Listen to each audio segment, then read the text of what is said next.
Virat Kohli, the GOAT of modern cricket era. Number 50 arrives for Virat Kohli.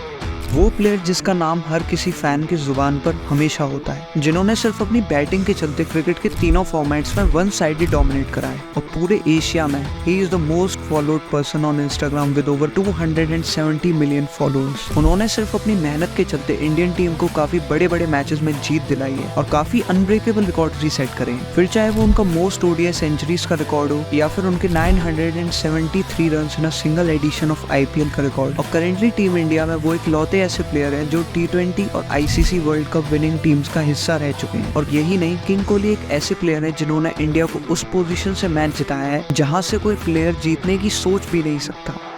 Kohli goes down the ground. Kohli goes out of the ground. Wow. This is a sensation. लेकिन इतने सारे records होने के बावजूद उन्हें काफी criticism मिलता है और MS धोनी से कंपेयर करते हुए ट्रॉफीज ना होने की वजह से उन्हें एज अ फील्ड कैप्टन देखा जाता है। उन्होंने अपने करियर में जितने ज्यादा रिकॉर्ड सेट करे हैं उतनी ही कंट्रोवर्सीज और क्रिटिसिज्म उन्हें फेस करना पड़ता है, फिर चाहे वो उनका 2019 से 2022 तक का डाउनफॉल हो या फिर उनकी कैप्टनसी को लेकर उन पर सवाल उठा हो। लेकिन इन सारी चीजों के बावजूद आखिर ऐसा क्या है जो उन्हें क्रिकेट का गोट बनाता है? विराट कोहली ने अपने अंडर 16 से लेकर रणजी ट्रॉफी तक सारे मैचेस दिल्ली की तरफ से खेले हैं, जिसमें सबसे ज्यादा फेमस है उनका दिल्ली वर्सेस कर्नाटका वाला मैच, जहां पर विराट कोहली 90 रन्स की एक शानदार नॉक खेलते हैं। इसके बावजूद कि इस मैच के दौरान उनके फादर की डेथ हो चुकी थी, लेकिन वो अपनी इनिंग्स पूरी करके अपने फादर के फ्यूनरल पर जाते हैं। यहाँ हमें पता चलता है कि विराट कोहली शुरुआत से ही क्रिकेट को लेकर कितने सीरियस थे और उनकी इसी परफॉर्मेंस को देखते हुए 2008 के अंडर 19 के वर्ल्ड कप स्क्वाड में उन्हें एज अ कैप्टन टीम को लीड करना था और उस टूर्नामेंट में भी विराट कोहली बैटिंग और कैप्टेंसी के चलते उस वर्ल्ड कप को जीत लेते हैं। विराट कोहली के अपकमिंग ईयर्स काफी क्रूशियल थे, जैसे 2008 में जब आईपीएल का पहला एडिशन शुरू होता है तो उन्हें उनकी टीम बैंगलोर खरीद लेती है। देखते ही देखते उनका फर्स्ट ओडीआई डेब्यू अगस्त 2008 में श्रीलंका के खिलाफ होता है, जहां पर कोहली अपने पहले ही मैच में सिर्फ 12 रन बनाकर आउट हो जाते हैं।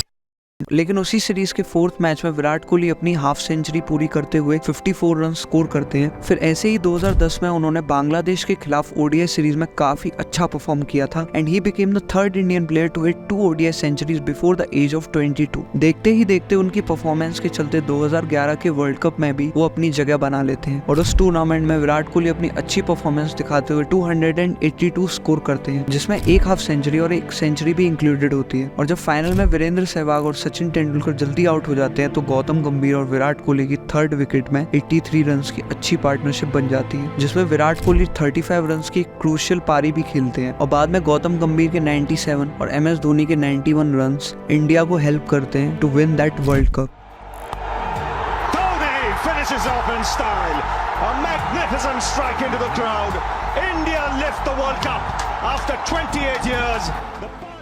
उस मैच के बाद विराट कोहली टीम में एज अ मेन प्लेयर उभर कर आते हैं। फिर आता है साल 2014 जब दिसंबर में MS धोनी टेस्ट क्रिकेट को अलविदा कह देते हैं, लेकिन उससे पहले वो विराट कोहली को टेस्ट क्रिकेट में कैप्टनसी सौंप देते हैं और काफी लोगों को ये डिसीजन ठीक भी लगा, क्योंकि इससे पहले Virat Kohli under 19 world cup की कैप्टनसी भी कर चुके थे और उस टाइम तक वो अपनी फ्रेंचाइज टीम RCB को भी एज अ कैप्टन लीड कर रही थी। लेकिन 2014 से पहले इंडियन टीम की टेस्ट क्रिकेट में हालत काफी बेकार थी, जहाँ पर इंडिया सेना कंट्रीज में 16 बार हार कर आई और उस टाइम पर उनकी ICC रैंकिंग 7 थी। लेकिन विराट कोहली के आते ही इंडिया को टेस्ट क्रिकेट में एक नई पहचान मिलने वाली थी, जहां पर 2014 में इंडिया ने टोटल 10% ऑफ टेस्ट मैचेस जीते थे, वहीं 2015 में वो बढ़कर 55% हो जाते हैं और 2016 आते आते इंडियन टीम ICC की टेस्ट रैंकिंग में नंबर 1 पर पहुंच जाती है। और उसके 2.5 सालों तक विराट कोहली न सिर्फ अपनी टीम को एक अच्छा कैप्टन बनकर लीड कर रहे थे, बल्कि एक अमेजिंग बैट्समैन बनकर भी टीम को कंट्रीब्यूट कर रहे थे, जिसमें उनकी 7 डबल सेंचुरीज भी शामिल थी। और उसी साल उन्होंने IPL में most run scored by a player का रिकॉर्ड भी बनाया था। और विराट की इसी परफॉर्मेंस को देखते हुए नवंबर 2016 में MS धोनी ओडीआई और T20 की कैप्टनसी भी विराट को सौंप देते हैं और विराट के आते ही टीम इंडिया मैचेस में काफी अच्छा परफॉर्म करने लगती है। वो 2017 के चैंपियंस ट्रॉफी के फाइनल तक भी गए, लेकिन वहां पर वो फाइनल में पाकिस्तान से हार जाते हैं। लेकिन उस मैच में विराट कोहली को एज अ फील्ड कैप्टन नहीं देखा गया था, उस हार का जिम्मेदार बुमराह को ठहराया जा रहा था। लेकिन कोहली अभी भी अपनी प्राइम फॉर्म में थे, जहां 2016 से 2019 2019 तक उन्होंने 10,000 से ज्यादा इंटरनेशनल रन्स और 38 प्लस सेंचुरी स्कोर करी थी। और विराट कोहली को MS धोनी से भी ज्यादा बेटर कैप्टन माना जा रहा था, लेकिन कैप्टनसी को लेकर विराट कोहली के सामने एक नया चैलेंज आने ही वाला था। 2019 के ICC वर्ल्ड कप में टीम इंडिया ने काफी अच्छा परफॉर्म करा, वो सेमीफाइनल तक भी गए, लेकिन वहाँ उन्हें न्यूजीलैंड से हार का सामना करना पड़ता है। और इसी के बाद से विराट कोहली के बल्ले से रन निकलना बंद हो गए थे और अगले 2 सालों तक विराट कोहली एक भी सेंचुरी हिट नहीं कर पाए थे। और जिसका डर था वही हुआ। विराट कोहली को उनकी बेकार परफॉर्मेंस के लिए हेवीली क्रिटिसाइज करा जाने लगा और कोई ICC ट्रॉफी ना होने की वजह से ना सिर्फ उन्हें एज अ बैड प्लेयर बल्कि एज अ फेल्ड कैप्टन भी देखा जाने लगा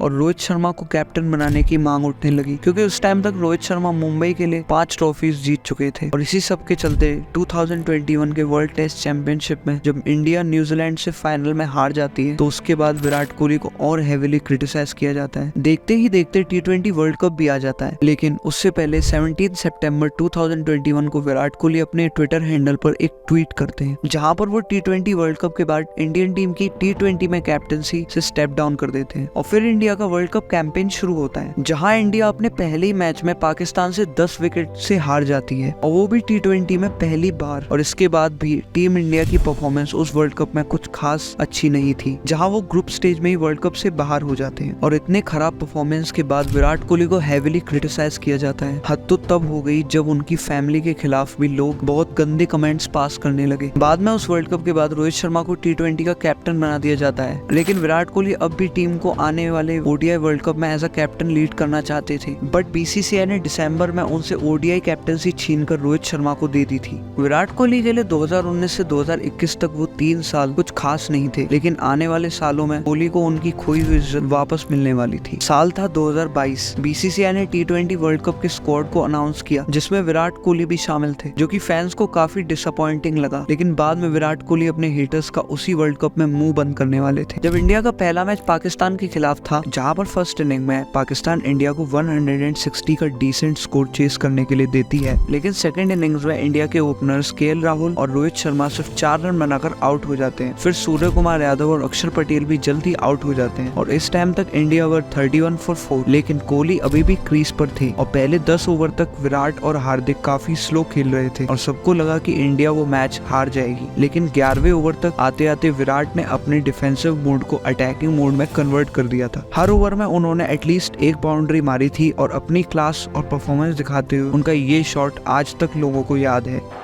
Kohli goes down the ground. Kohli goes out of the ground. Wow.